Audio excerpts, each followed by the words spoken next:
Bismillahirrahmanirrahim. Alhamdulillahirabbil alamin. Wassalatu wassalam ala sayyidil mursalin wa imamil muttaqin. Sayyidina wa maulana Muhammadin wa ala alihi wa sahbihi ajmain.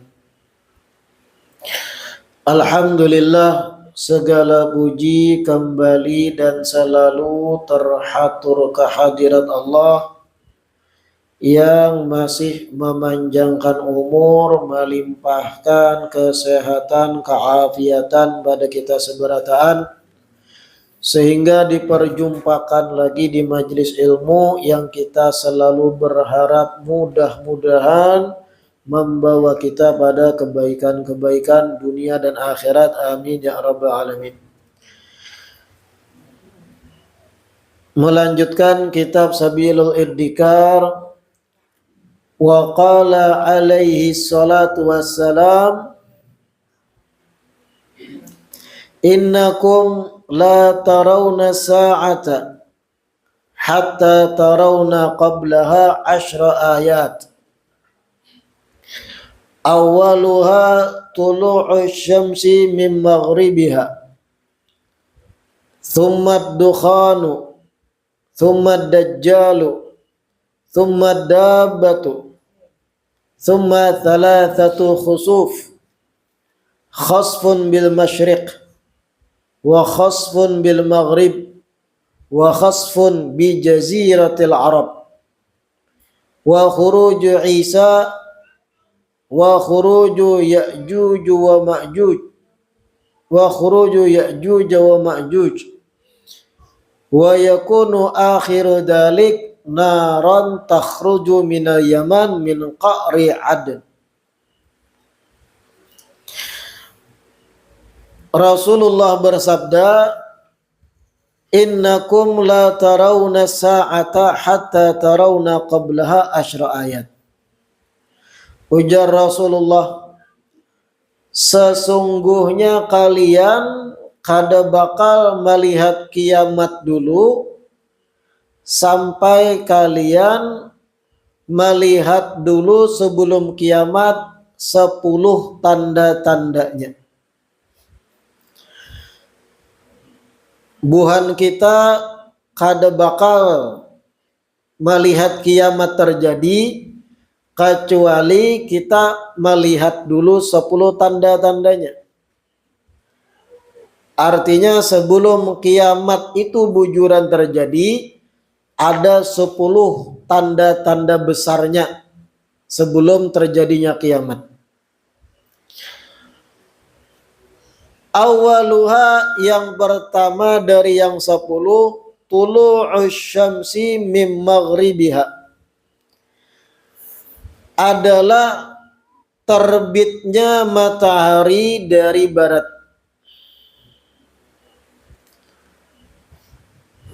Muncul dan terbitnya matahari dari arah barat. Selama ini kan matahari normalnya terbit itu dari arah timur. Suatu saat berubah posisinya. Wallahu alam, entah posisi matahari yang berubah atau perputaran bumi yang berubah. Intinya kelak sebelum kiamat tanda terbesarnya salah satunya matahari itu terbit dari arah barat, min maghribiha. Kayak apa penjelasan ilmiahnya secara ilmu pengetahuan alam? Wallahu a'lam. Kemungkinan besar bumi nang berputar kada sama dengan arah nang sudah berjuta-juta tahun sebelumnya.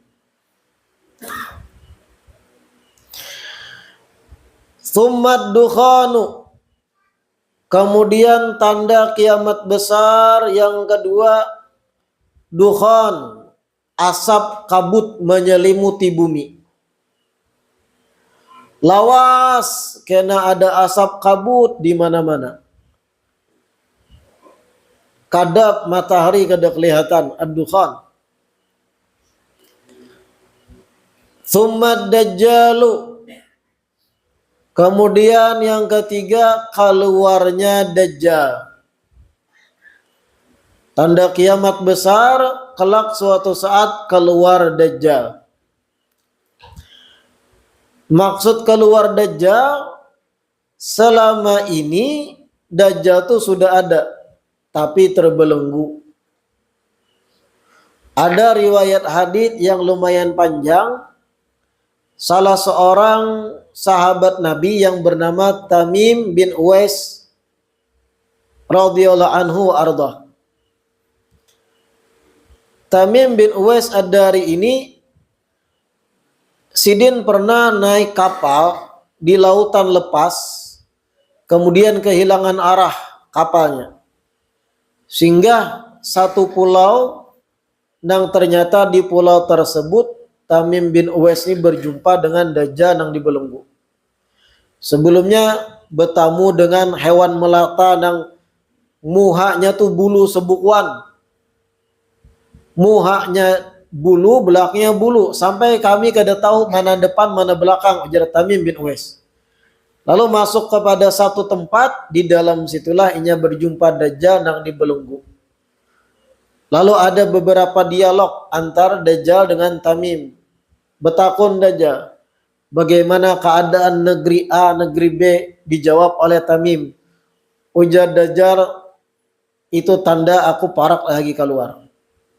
Ribuan tahun sudah Dajjal itu dibelenggu. Itu riwayat dari Tamim bin Uwais ad-Dari. Apabila Dajjal sudah keluar, maka banyak naudzubillah min dzalik orang-orang yang termakan daripada godaannya. Percaya lawan Dajjal, meyakini bahwa Dajjal adalah sebagai tuannya. Naudzubillah min dzalik. Makanya saking ngerinya fitnah Dajjal itu, kita tuh dianjurkan di dalam sembahyang, di tasyahud itu salah satu doanya, wa a'udzubika min fitnati al-masihid Dajjal. Ya Allah, ulun berlindung dari fitnah. Arti fitnah nih godaan, tipu muslihat daripada Dajjal. Na'udzubillah min dzalik. Tsumma thalathatu khusuf. Kemudian tanda besar terjadinya kiamat berikutnya, terjadinya 3 khusuf. Nah ini penting digarisbawahi. Sebahagian mengartikan khusuf itu gerhana. Namun ulama-ulama yang masyhur menjelaskan arti khusuf di sini ketika mana permukaan tanah satu wilayah itu longsor, bagian permukaan atasnya berpindah jadi bagian bawah. Artinya hancur tekstur tanah, yang di atas jadi tak ke bawah. Itu khasfun dalam bahasa Arab. Mungkin dataran yang luas tiba-tiba gugur tahantak ke bawah jadi lubang besar. Nah itu khasfun namanya. Nah ini salah satu tanda kiamat kena yang bakal terjadi. Salah satu khusuf 3 kali kejadian yang longsor besar semacam ini. Bisa pian artikan longsor, intinya hubutul ard. Ketika mana tanah itu habat, artinya tergugur ke bawah. Khasfun bil masyrik, yang pertama daerah timur bakalan terjadi bencana besar ini. Entah wilayah mana daerah timur, negara mana, kelak para kiamat. Wa khasfun bil maghrib, karena daerah barat pulang, daerah maghrib, entah daerah mana, entah benua Afrika kah, intinya gempar seduniaan beritanya. Tanah dataran luas tiba-tiba tahantak, hancuran bangunan-bangunan dan semacamnya. Wa khasfun bi jaziratil Arab, lalu yang ketiga di daerah kepulauan Arab pun terjadi hal dan bencana yang sama. 3 daerah barat, daerah timur, daerah wilayah Arab itu sendiri. Jadi bukan gerhana khasfun di sini, tanah yang longsor tak ke bawah, tak hantak kayak itu, dan kada kecil ganal skalanya. Wa khuruju Isa,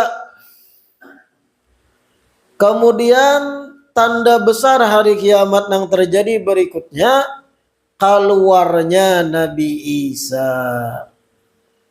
Nah, Nabi Isa yang akan memerangi Dajjal. Wa khuruju Ya'juj wa Ma'juj, kemudian tanda besar kiamat selanjutnya, keluarnya kaum Ya'juj dan Ma'juj. Nah, Ya'juj dan Ma'juj ini satu kelompok yang dari ras manusia juga, sama pada keturunan Nabi Adam juga, keturunan dari Nabi Nuh alaihissalam juga, tapi bangsa Ya'juj wa Ma'juj ini perusak, brutal. Saking brutalnya itu baha hancur aja gawiannya. Bahkan ada riwayat menyebut berkembang biaknya cepat Ya'juj wa Ma'juj. Tidaklah seikung mati di antara mereka mengecualikan kena lahir 1000 anaknya keturunannya. Rupanya kawin terus. Banyak kena bebinian dihamili dari kaum buahnya juga biniannya. Lalu beranak pinak dan tipikalnya perusak. Entah di mana saat ini mereka ada di permukaan bumi, tapi ada. Namun mereka tuh dikurung. Yang kena para hari kiamat tembus kurungan mereka tuh keluar mereka. Merusak brutal di muka bumi. Apakah dari Asia atau daerah barat atau daerah mana? Wallahu a'lam. Semua hanya prediksi. Namun ada bangsa Ya'juj wa Ma'juj ini di dunia. Sebagian mengatakan ada riwayat karakteristiknya awaknya halus, endek gitu nah. Tapi perusak. Sebagian riwayat menyebut muhanya tuh datar. Seakan nang kaya tameng nang dicetak. Tahu tameng lah bian. Tameng gesen perang tuh nang seikung sebelah kanan mengikuti pedang, sebelah kirinya mengikuti tameng. Jadi rata gitu. Ada riwayat menyebut karakteristik Ya'juj wa Ma'juj tuh kayak itu. Tapi kelak hari kiamat, sebelum kiamat terjadi keluar. Wa yakunu akhiru dzalik naran takhruju minal yaman min qa'ri adan. Lalu penutupnya jar Nabi akan keluar api yang besar, kebakaran besar keluar dari negeri Yaman atau daerah Yaman dari pertengahan kota Aden. Yang mana jar ulama api ini nang menggiring manusia kemana mereka buka kena lalu terkumpul di satu titik. Nah ini 10 tanda-tanda besar hari kiamat. Atau disebut ulama alamat kubra, tanda-tanda besar. Namun di riwayat ini kada disebut keluarnya Imam Mahdi. Padahal kelak Imam Mahdi pun akan keluar dan dibaiat. Banyak sebenarnya riwayat-riwayat hadits yang berkaitan tentang tanda-tanda kiamat. Sebagian ulama bahkan mualah kitab khusus untuk membahas dan mengupas tuntas hadits-hadits asyratus sa'ah namanya, tanda-tanda kiamat. Di dalam kitab Al-Jawahir Al-Lu'lu'iyah ada hal penting yang harus kita baca. Ujar Syekh Muhammad Al-Jurdani, pengarang kitab Al-Jawahir Al-Lu'lu'iyah, lisa'ati alamatun kathiratun sughra wa kubra. Tanda-tanda kiamat tuh banyak benar di sini. Jadi kada berbatas 10. Apabila digabung banyak riwayat-riwayat lebih 10 sebenarnya. Tapi kadang Nabi menyebut angka 10 di riwayat tertentu. Dan angka itu bukan berarti batas akhir. Kadang ada lagi tambahan yang lain. Sughra wa kubra. Ujar Sidin, tanda-tanda kiamat itu ada yang besar. Sebagaimana yang kita baca tadi. ada yang kecil. Tanda-tanda kecil kiamat itu parak. Amma sughra, adapun tanda-tanda kiamat bakal terjadi namun termasuk tanda-tanda yang kecil, skalanya kecil. Faminha qabdul ilmi bimauti ahlihi. Hilangnya ilmu agama dengan wafatnya mereka para ahli ilmu agama. Ilmu agama semakin tergerus nang bujur-bujur berkitab berbobot jelas sumber ilmunya meninggalan ahli-ahlinya. Ulama nang bujur penguasaan kitabnya habisan, meninggalan diwafatkan oleh Allah. Lalu nang tersisa orang-orang nang asal bicara, orang-orang nang asal berfatwa, orang-orang nang ujar kita tuh beramang, asal-asalan berfatwa. Ketika ditakuni hukum fikih asbun, taulah asbun, asal bunyi. Ditakuni orang kayak apa hukumnya bulan puasa, contohnya minum obat batal kada puasanya. Lalu orang nang asbun ini menjawab kada batal karena itu darurat, lanjutkan setelah itu puasanya. Dengan alasan darurat. Mana referensinya? Mana sumbernya? Nah itu tadi madhab Babaramangiyah, madhab Hanyar gitu. Hati-hati, itu tanda-tanda kiamat ketika nang bukan ahli berbicara agama. Apalagi zaman medsos wah ini, Allahu Akbar. Disebut dengan Ruwaibidah. Siapa Ruwaibidah? Orang-orang nang kada belajar agama secara sistematis bujur-bujur tahunan bicara jua agama. Maulah konten-konten video, mengomentari ulama. Wah ini banyak benar tuh di YouTube, TikTok, Instagram. Mohon maaf benar. Belajar agama hanya setahun dua.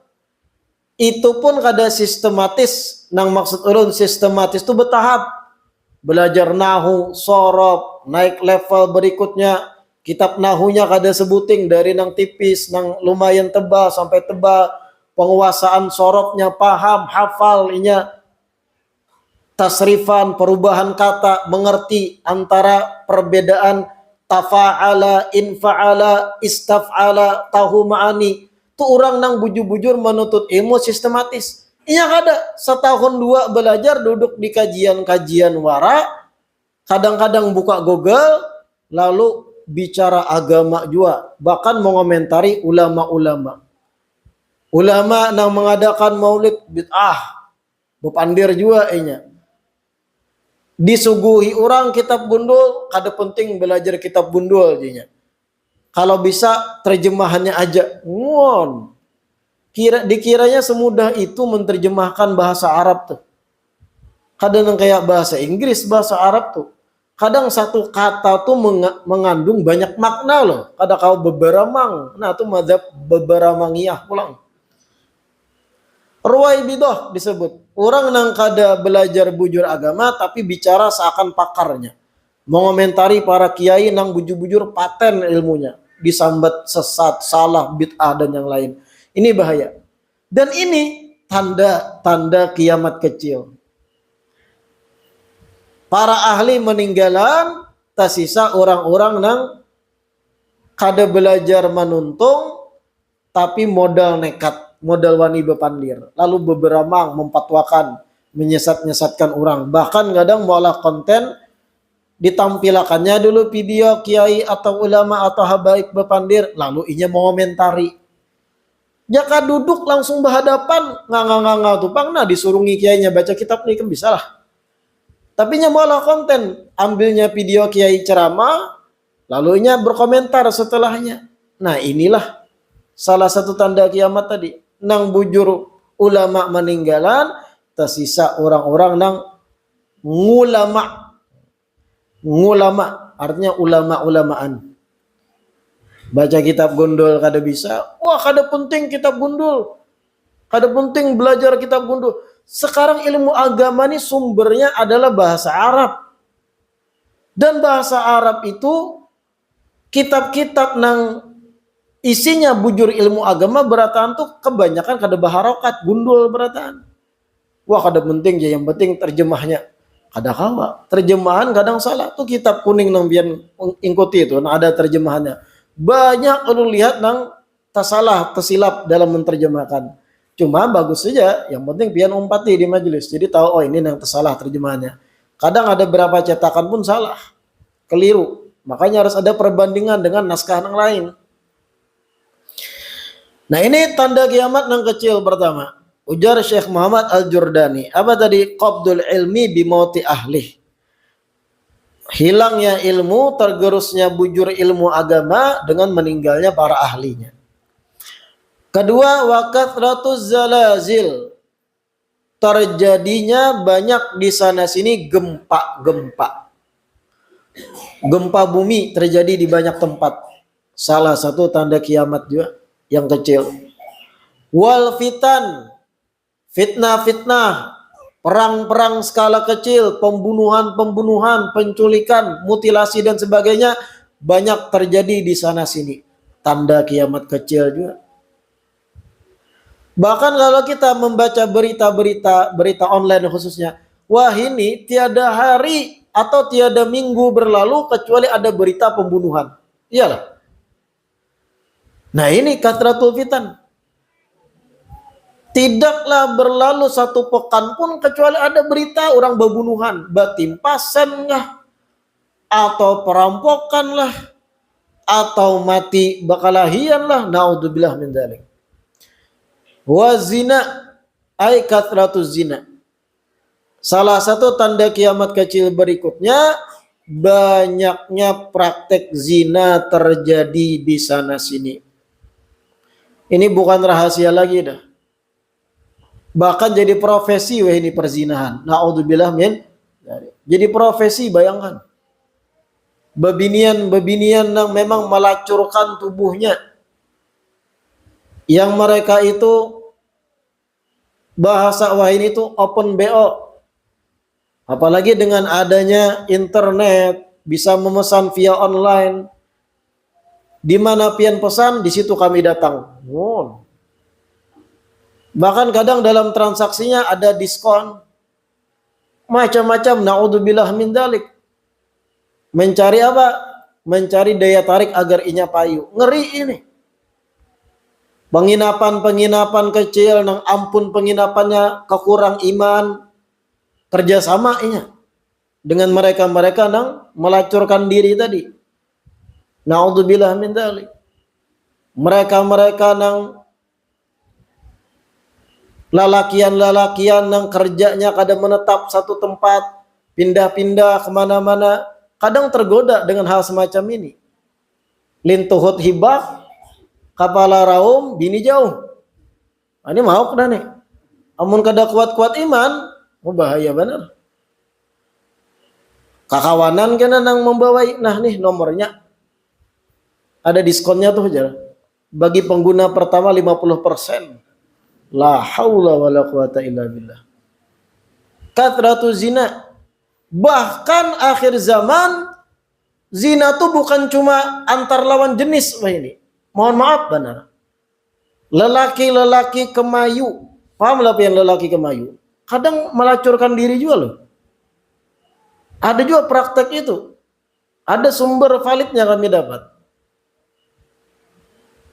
Terjadi praktek semacam ini, melacurkan diri kepada nang memang lakian lain nang ketujuh juga antar sesama jenis. Kathratu zina, naudzubillah min dzalik. Tanda kiamat kecil. Wa syurbul khamri, ay kathrati syurbil khamri. Begitu pula tanda kiamat kecil berikutnya, minum khamar, minuman keras nang memabukkan banyak di sana sini, legal, biasa. Orang minum Minuman yang memabukkan dianggap biasa. Ah, inya tuha ai dewasa kada papa. Won. Batasan umurnya itu boleh hejanya tuh minum mabuk kada papa. Artinya sampai serendah itu standar kita dalam menilai nang mungkar wah ini. Dilumrahkan, dibiasakan. Tapi daerah-daerah yang masih kuat Islamnya, kuat martabat sosialnya, tabu masih mabuk-mabuk tuh. Tapi ada berapa kota-kota besar ketika seseorang mabuk kalau umurnya tua dimaklumi, biasa ada papanya. Yang penting kada di bawah umur jerohan. Nah nyata-nyata khamar itu dilarang sudah, dianggap biasa. Wariba ay banyaknya terjadi praktik ribawi di sana sini. Jangan dikisah lagi dah. Jangan dikisah. Ini tanda kiamat kecil berikutnya. Wa uquqil walidaini ay kathrati uquqil walidain. Terjadinya banyak di sana sini praktek-praktek durhaka terhadap kuitan. Anak wanilawan kuitan, anak menampiling kuitan, anak memamai kuitan, anak bahkan membunuh kuitan ada di akhir zaman ini, lengkap dah. Anaknya masih belasan tahun, 15, 16, 17, minta tukarakan kendaraan lawan kuitannya kada kawan nukarakan, pukulinya kuitan. Bah hancur di rumah. Nah ini uququl walidain. Rusaknya moral zaman ini. Kuitan ditutoi. Ada yang dibantainya kuitan, dibunuhnya gara-gara kada memenuhi kehendak si anak. Sampai serendah itu wah ini moral kita, naudzubillah. Wa tajahur bil ma'asi.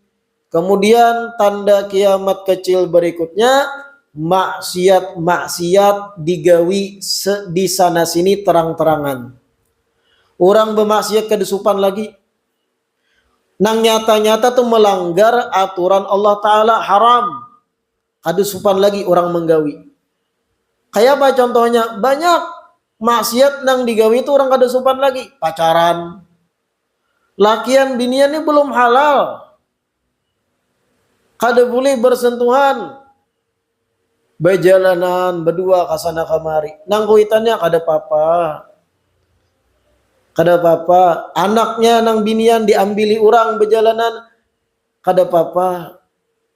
Inya sudah dewasa. Bisa aja menjaga diri. Arau 5 bulan kemudian hamil. Menjaga diri. Apa itu? Na'udzubillah min dzalik. Tajahur bil ma'asi. Maksiat digawi dengan terang-terangan dan kedesupan lagi.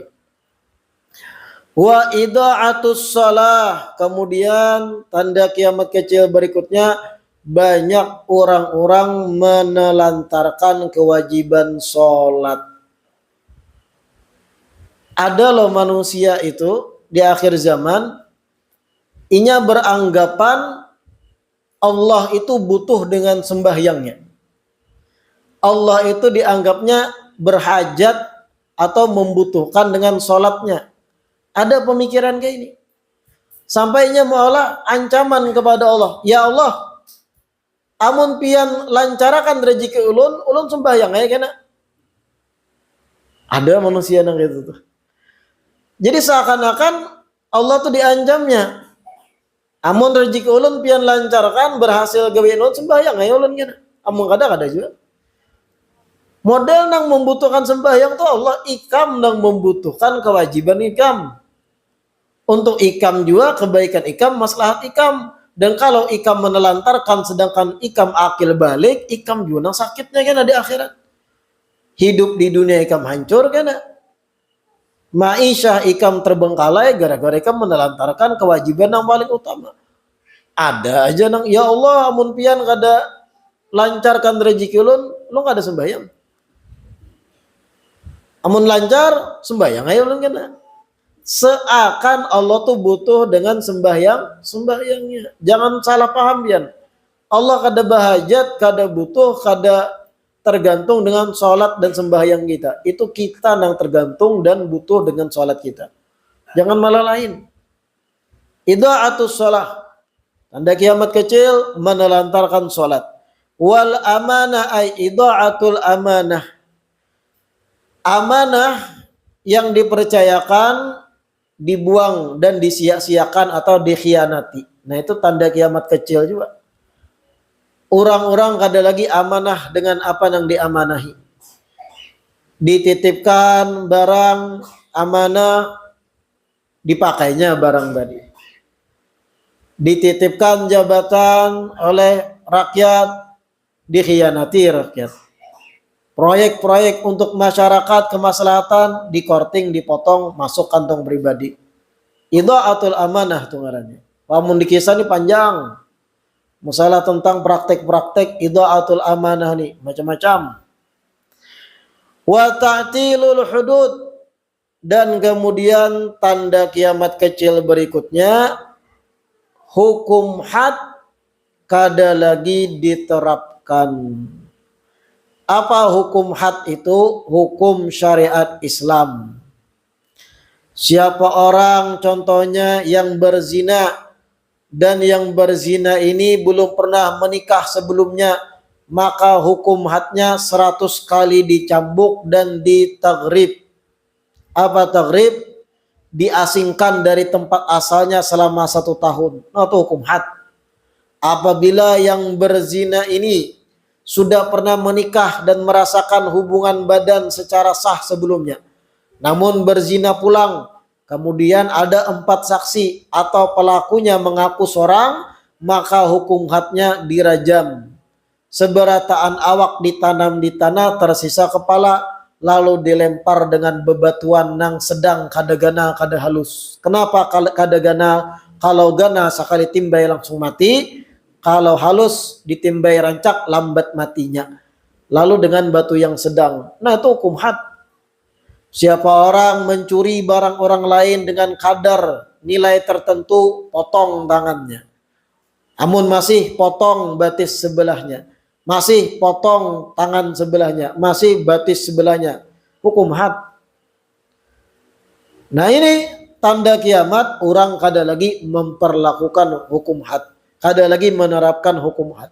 Padahal lah hukum had syariat Islam amun diterapkan itu efek jerahnya ngeri. Orang nang berzina nih sudah kawin sebelumnya dirajam, ditontonkan di orang banyak.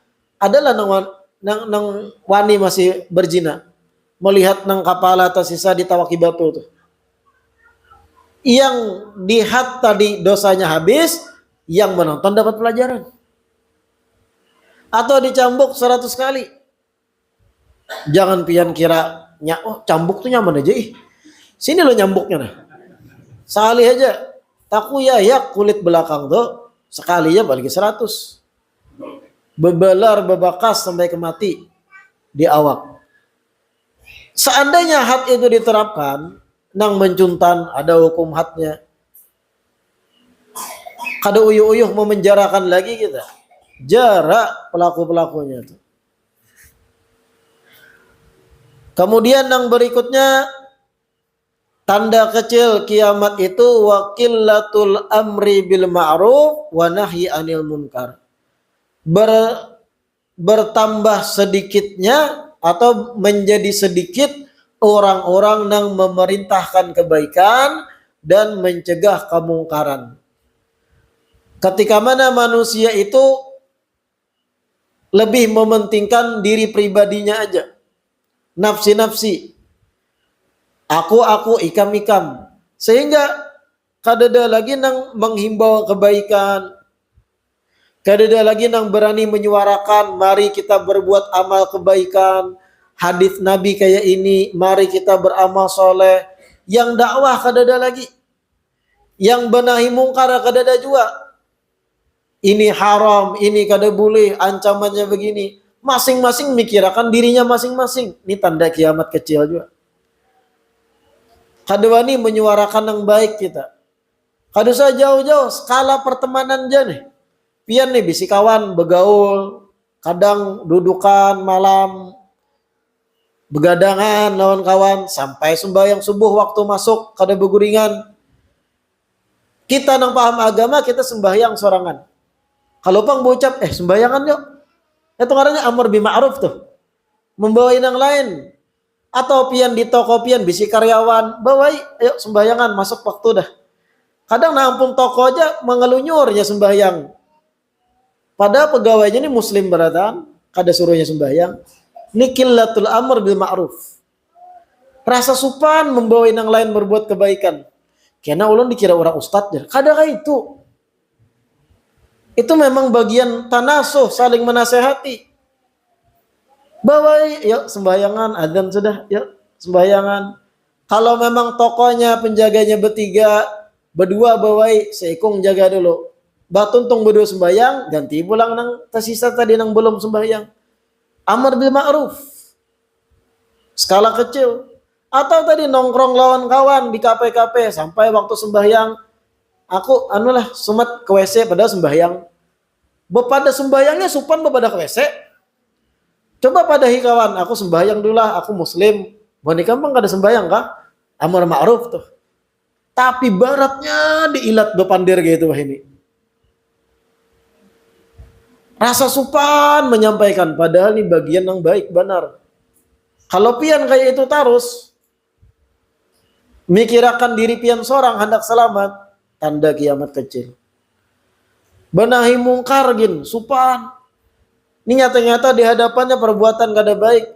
Tagur barang, jangan juga karas nagur. Itu kada bujur, jangan kayak itu mun kawa. Aku belajar kayak itu kada boleh hukumnya.